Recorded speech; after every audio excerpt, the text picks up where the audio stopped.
In 1995, Shamil Basayev, overwhelmed with hostages at the Budyonovsk hospital, explained how he managed, during the ongoing fighting in Chechnya, to travel about 350 kilometers from Grozny to Budyonovsk.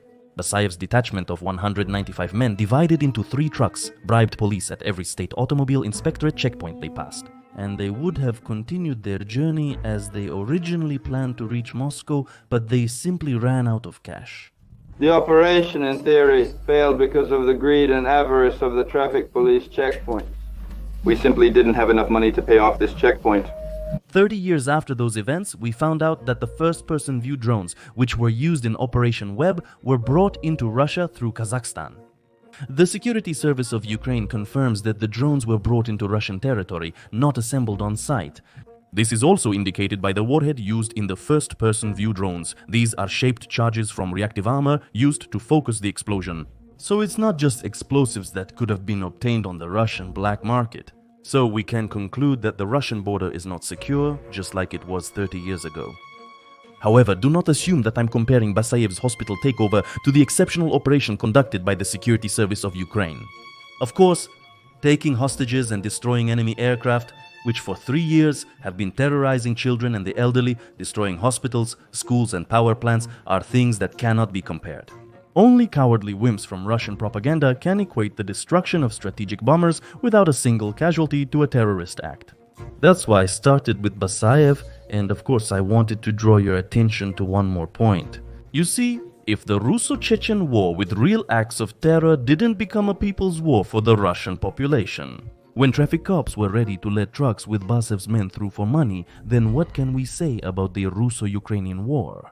That's why I'm not at all surprised when I see a conscript filming incoming strikes for cool content. And the video is about how Ukraine, which is much more united in the face of an external threat, can take advantage of this more actively. Now it has become known that the warehouse where these drones were assembled, Andrei, do you know where it was located? In Chelyabinsk. So the entire territory of Russia was within the area of attention of the Ukrainian Special Security Services actions. More than 10 years ago, there was a popular video in the Russian segment of the internet called Russia's New Secret Weapon. In the video, using 3D graphics, they showed how a huge drone flies out of an ordinary cargo truck and destroys equipment at a NATO airbase, including B-2 strategic bombers. Watching this video today is quite amusing, but the main concept is still there. I understand that Operation Pautina has already been discussed by everyone, but here's the detail that interested me the most. According to the Security Service of Ukraine, the drones that emerged from trucks near Russian airfields were controlled using a combination of artificial intelligence and manual control. It's no surprise. Without such technology, no one would have planned an 18-month operation, due to the risk of the drone being suppressed by an electronic warfare system at the crucial moment. But having the ability to autonomously home in on the target, that's a different story. I geolocated the gas station where the truck with the drones that attacked Olenia airfield was parked. The unmanned aerial vehicles traveled over 6.5 kilometers from the launch point to the target. And now think about what opportunities this opens up for Ukraine. Such a drone doesn't need a global positioning signal because the operator guides it to the target using a video signal via mobile internet. At the final stage of the flight, such a drone becomes immune to electronic warfare. Since the target can be hit independently, such an unmanned aerial vehicle can be launched from 6 kilometers away from the object that needs to be hit. Truly, we have woken up in a new era because, let's be honest, such a drone can now hit almost any target, taking off from anywhere, for example from the window of a Moscow apartment within the garden ring. So you see, besides destroying some of the Stratobombers, besides disabling 2 operational A-50s, which will have a direct impact on the battlefield, Russia only has 3-4 operational long-range radar detection systems remaining. So, besides destroying these crucial aircraft, Operation Pautina demonstrated Russia's total vulnerability to sabotage activities. In short, this is a total failure of the Federal Security Service, border guards and other security forces. And of course, after such a failure, Kremlin propaganda had to get involved right away. After all, what else could they do? Ukraine's strategy, or more precisely Zelensky's strategy, is like a hook in a pizza in the United States. And apparently in the 4th year of the war, well, I can't interpret it any other way. So far, Zelensky's administration believes that dragging the United States into World War III... Remember everyone who's telling you now that such strikes lead to escalation. They work and get paid by organizations connected to the Kremlin. Just keep that in mind. After all, demonstrating strength in a war with an aggressor actually leads to de-escalation and nothing else. For example, the Black Sea Grain Initiative. The agreement signed between Ukraine, Russia, Turkey and the United Nations was supposed to create a safe grain corridor from Ukraine. Less than a day after the agreement was signed, the Russian Federation Navy launched a Caliber missile strike on the port of Odessa, formally not violating the agreement since the grain terminal was not damaged. Provocations from the Kremlin would continue from the very beginning of the deal, but Moscow would openly withdraw from it only on July 17th, when 2 naval drones would destroy part of the span of the Crimean Bridge. Those who served Kremlin propaganda with the same zeal as today rushed to accuse the Zelensky regime that the bridge explosion was purely for media effect and would only anger Putin. And of course, the Russian Federation Navy really did start actively using the Black Sea Fleet to strike Ukraine's port infrastructure on July 18th and 19th. But then Kyiv struck back. Unmanned surface aerial vehicles destroyed a whole array of Black Sea Fleet vessels in just a few months. Storm Shadow missiles hit the Black Sea Fleet headquarters, and for the first time in history, a cruise missile destroyed the submarine Rostov-on-Don. The Kremlin then moved the remains of its old makeshift fleet to Novorossiysk. And since then, no one remembers the Black Sea deal or the fact that Russia threatened to consider any ships heading through the Black Sea to Ukrainian ports as carriers of military cargo. And it's not just about Ukraine going out and destroying half of the great and mighty Black Sea Fleet. No, it's just that Moscow understood perfectly well. If it continues to attack ships heading to Ukrainian ports, Ukraine will also start attacking ships going to Russian docks. And everything somehow just resolved itself. It turned out that if the aggressor is met with a symmetrical response, he doesn't dare escalate further. The world is slowly sliding toward nuclear war. And the scariest thing about this slide was, first of all, it was obvious that Zelensky was deliberately leading things in that direction, that it was very important to them for a Third World War to happen. And yes, of course, after such painful strikes on strategic aviation, which were carried out for purely military reasons, the media aspect comes as an addition. The Kremlin couldn't help but use point 1 from their main playbook: Putin will start a nuclear Third World War. Personally, I don't know if this crazy old man will ever use nuclear weapons. But I know for sure that the chances of Putin using nuclear weapons have decreased, not increased, after Operation Pautina. The Kremlin fully grasps this, as evidenced by the grain deal analogy. Ukraine successfully deployed drones into Russian territory, capable of independently striking various targets. Air defense against them is ineffective. Electronic warfare is pretty much pointless as well. This implies that Putin knows if he uses tactical nuclear weapons, there will definitely be a response on his territory. A sabotage against some major ammonia pipeline or against a nuclear power plant or some toxic production facility. Well, what did you expect if unconventional weapons were used against a non-nuclear state? Of course, after that, the apocalypse will begin, but the thing is, the same kind of apocalypse could start in Russia as well, and Putin realizes this. That's how it worked with freedom of navigation in the Black Sea. That's how it worked with strikes on the energy infrastructure. You remember how as soon as Ukraine started destroying Russian oil refineries? After a while, for some reason, Russia agreed to limit strikes on the energy infrastructure, even though everyone was predicting a terrible escalation. In the video about the Sapsan missile system, I mentioned how Ukrainian-made ballistic weapons would paralyze Russian air traffic. This is precisely what was observed during the mass drone attacks on the capital of Russia. So, the first use of Ukrainian ballistic missiles, the first strikes somewhere near Moscow, will eventually lead to de-escalation. After all, as soon as Kyiv reaches a significant volume of missile production, Putin, of course, after several days of continuous bombardment of the Ukrainian capital, will agree to refrain from striking certain targets or cities. You will see this, and do you know why? Following a strong Ukrainian counterattack, Vladimir Putin quickly becomes open to compromises. And all for the same reason. That's how we started this video. No matter what anyone tells you, the war in Ukraine has not become a people's war for ordinary Russians.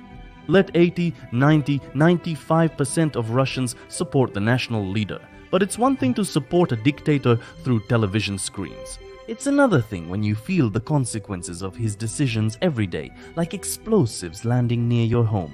Unlike Ukrainians who understand that the alternative to nightly Shahed drone raids is Russian rapists and murderers in their city, and they simply have no choice but to hold on. Russians don't have as much to hold on to. Some of you might argue with me, but here's what I'll tell you. Putin himself came to power by promising a frightened population to end the war in Chechnya and put an end to fear. I'll tell you that Putin isn't announcing a new wave of mobilization because he doesn't want to increase social tension. And once again, I'll show you a video of the people of Rostov rejoicing as they meet the real conspirator and rebel against their beloved national leader. Russia's gradual war approach addresses both Ukrainian and Russian domestic issues, preventing the conflict from becoming too taxing on society. There's no mobilization, only volunteers. A volunteer's death is their personal matter. So yes, society doesn't really suffer much from this. And secondly, it's a method that wears down Ukrainian society, raising the threshold to the impossible. Even though these two are voicing the talking points they received the day before the broadcast, sometimes true statements come out of their mouths as well. Yes, Vladimir Putin has bet on a prolonged war, a war of attrition. The main goal is not the seizure of territories as such, but constant pressure, wearing down manpower and civil society. And at the same time, notice that even such elite Kremlin propagandists as Alexei Arestovich, whether consciously or not, admit that an important component of Putin's strategy is maintaining stability within the Russian Federation. However, as the war progresses each month, ensuring this becomes increasingly difficult. Indeed, consider what the Pautina operation has revealed. It demonstrated that Russia doesn't have agents infiltrated in the Ukrainian special services who could provide information about the upcoming raid on the airfields. Think about it, in a country where not long ago the Minister of Defense and the heads of security agencies were people with Russian citizenship, there are no high-ranking Russian agents. And let's be clear, this isn't Ukrainian propaganda. Objectively, the Federal Security Service's special operations during the war have not matched the scale of those carried out by Ukraine's Security Service and Main Intelligence Directorate. Which leads to a logical question, are there Ukrainian agents in the Russian special services? And now we've come to the main topic of the video. I don't know if there are agents recruited by Kyiv sitting right in Lubyanka or how many of them there are. I know firsthand that there are many people in Russia who are willing to help the Ukrainian armed forces, sometimes for money and other times out of kindness. I need information from the military directly from the front line, as well as from those who are in the rear. I'm interested in information from them about personnel, about warehouses, about fuel and lubricants depots, about electronic warfare equipment and electronic intelligence equipment. The Federal Security Service is of great interest. Everyone knows who started this war. I'm interested in information at both the operational and tactical levels.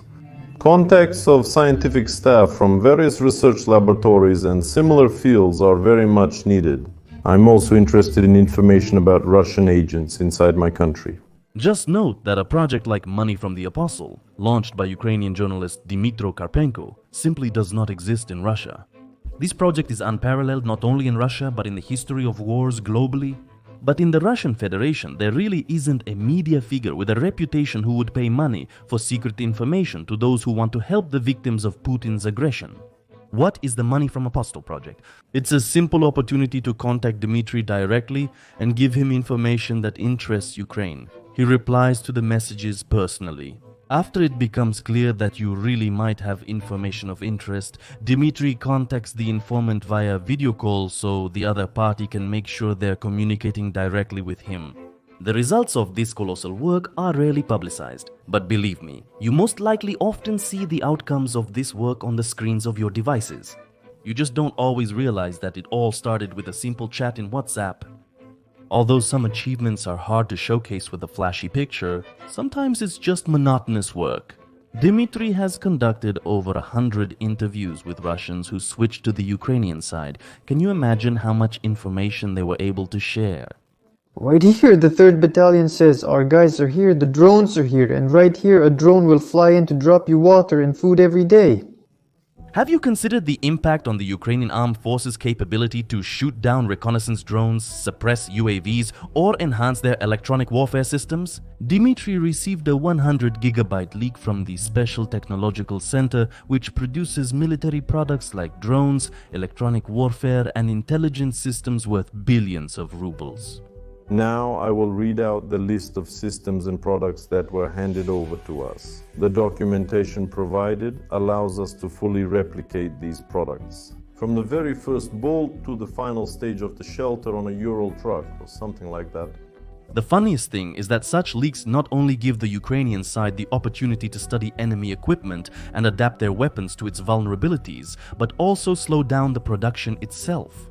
Here's a little insider tip for you. After Dmytro's publication, which revealed that the cost of each purchase by the Station Technology Center was inflated by literally 10 times, a real crackdown began at the enterprise, which seriously affected the pace of production.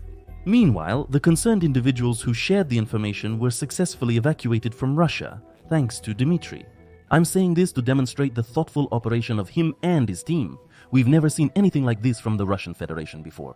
And I advise you to pay attention to the free activity of such a resource on Telegram. It's called Dmytro Apostol. Here he is bragging, saying it's them. In fact, he works with either the Security Service of Ukraine or the main intelligence directorate. I won't lie. They've spent 25 million rubles since October. And it shows how much for that money, sometimes on an ideological basis from the Russian Federation, from the military-industrial complex, employees have sent a lot of secret documentation about our military weapons. He even shows it. In our minds, shaped by Hollywood movies about spies, passing secret information is a special operation with dead drops and hiding places. In reality, Dmytro simply asks all concerned Russians who want to earn money to write to him on WhatsApp or Telegram or Signal, where he personally verifies the authenticity of the contact via video call and then receives and processes important information. There are Telegram bots that attempt to obtain secret information from Ukrainians, but few people are aware of their existence. In 99% of cases, the Ukrainian special services create the cases themselves to identify traitors using this method. And this is another distinguishing feature of Ukraine compared to Russia. It is in Ukraine that modern technologies are used to a greater extent for conducting modern warfare. Perhaps this is the result of a younger generation running the special services in Ukraine. Budanov is 39, Malyuk is 42, and the head of the Federal Security Service, Bortnikov, is 73. Once again, the results of Dmytro's work, used by the Ukrainian main intelligence directorate and security service, are not yet public. In fact, the fact that we only occasionally learn about his successes indirectly is the best evidence that Money from Apostol is a program that gives informants absolute anonymity and security. Reading between the lines of his telegram reveals some hints. Do you recall the Russian military correspondent's outcry about the strikes on the Crimean base where the main intelligence directorate's special forces were training? Those who understand realize that every specialist of the main intelligence directorate of the Russian Federation is simply worth their weight in gold. So, Dmytro gave his followers an unambiguous hint, and I can confirm that this is exactly one of those rare cases of the publicized work of the Money from the Apostle program. You can buy yourself a new device and go activate it somewhere far from your place of residence or work. Install WhatsApp, throw away the subscriber identity module card, switch the device to airplane mode, and use only Wi-Fi. WhatsApp and Wi-Fi, the perfect plan, no need for anything else. We can schedule a specific time to contact each other. This is also practiced there, and you don't need to have your phone with you. And again, your biggest problem is your language. If you don't tell anyone, you won't have any problems, no one will suspect you, and you'll become richer. Again, you shouldn't rush to buy yourself an apartment or a car right away. It all depends on what information you provide. This video section, dedicated to Dmitry Karpenko, is not meant to gain him subscribers or raise funds. If you are familiar with the program's activities, you know that Karpenko does not announce any fundraising. His program is not meant for hype, it's focused on results. And what could be a greater recognition of results than the enemy's attempt to interfere with Apostol? If you subscribe to his channel, you might have seen the lengths the Kremlin is willing to go to shut down the project. We're talking about an attempt to hack Dmitro's main devices using the most expensive software. This is hired spy software similar to Pegasus, developed in Israel. Such spy software costs millions of dollars, literally millions of dollars. This is evidence of how painful Dmitro's actions are for the Kremlin. I just want to show you how unique, elegant, and at the same time simple the Ukrainian side's approaches to sabotage activities are. I want you to understand the efforts being made by the Federal Security Service, the KGB's successor, to combat this. Well, basically, just a simple blogger using improvised means and not a lot of money is doing things that the Kremlin simply isn't capable of. This video is not just an attempt to make Dmytro and his project more popular. All the necessary links to him are in the description of this video. This is an attempt to demonstrate that Ukraine still has some cards up its sleeve. They don't always lead to spectacular footage shot at airfields deep inside the Russian Federation, but they definitely make it clear to the Kremlin that Kyiv's asymmetric responses can be so painful that the decision to wage a war of attrition could end badly for the aggressor, whose ability to endure may break down much sooner.